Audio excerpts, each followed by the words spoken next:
Person of interest sa pagkawala ng beauty queen, tukoy na. Sa wakas ay unti-unti nang nabibigyan ng linaw ang kaso ng pagkawala ng beauty queen na si Catherine Camelon.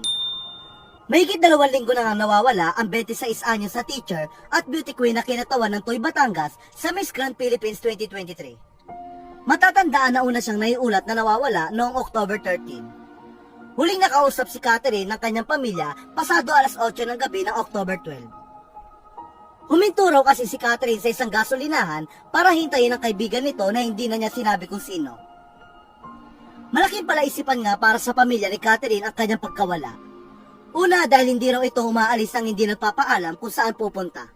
Pangalawa, wala raw silang alam na kaaway nito. At pangatlo, wala silang alam na boyfriend nito na pwedeng puntahan.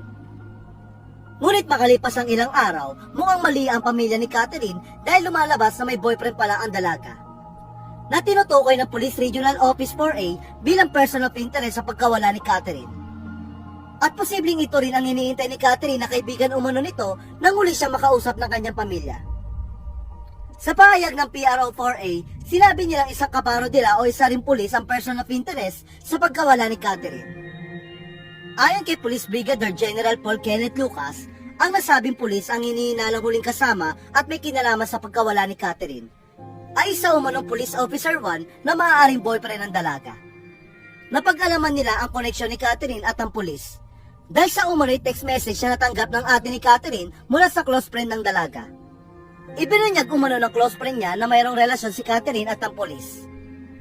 Dagdag pa rito, ang pulis din umano ang nagbigay kay Catherine ng sasakyan na ginagamit nito. Noong araw na nawala ito, nanahagip naman sa CCTV. Ayon pa sa general, the text message contains information from a close friend about the romantic relationship of Catherine and the police officer. And that the police officer was the one who gave the vehicle Catherine used, which was caught on the CCTV footage.